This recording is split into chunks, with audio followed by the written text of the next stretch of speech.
dawn spread over the southern land. It warms our beloved country. I want to fly to the south to kill all the barbarous foes. I climb the mountains. The rocks abrade my feet. Stones don't hurt me at all. Min unclasped her hands to signal the song was over. She stood still, as she would do on stage in daylight.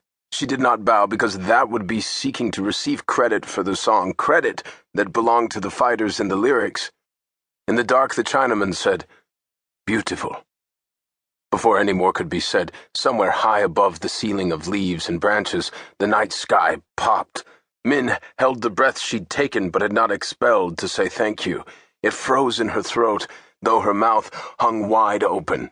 She gaped upward with the officers and the Chinaman at the amber light suddenly shafting through the canopy, shimmering and jittery. On the ground, the light crawled over the officers in small bits like glowing pests. The light shifted as the hissing flare drifted down. The Chinaman was the first to leap to his feet, and he, too, hissed, "Americans!" Before the officers could rise, the snap of another flare joined the first.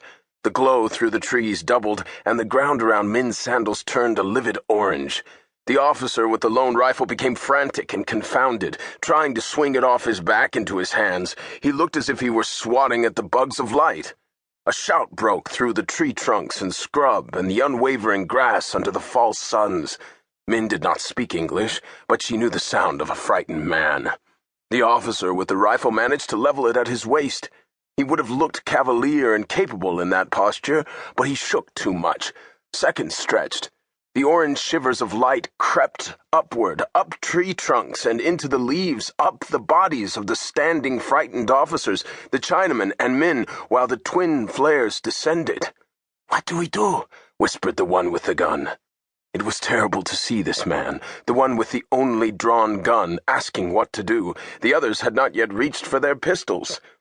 The American voice on the other side of the brush and tall grass called out more urgent gibberish above the sputtering, falling flares.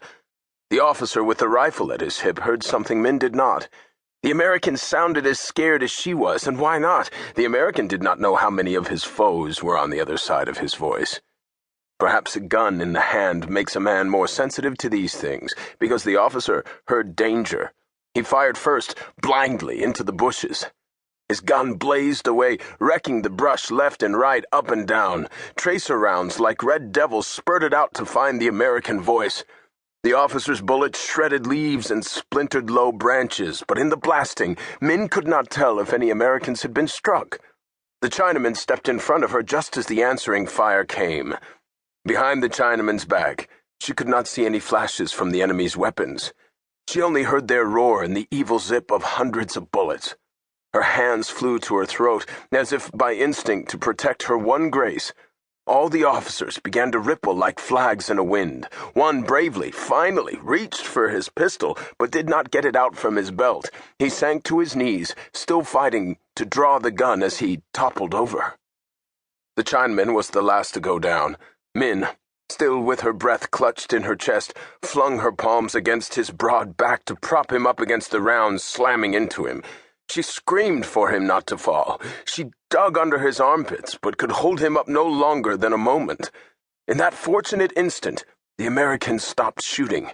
The Chinaman slipped from her grasp, moaning a gassy wheeze at her feet.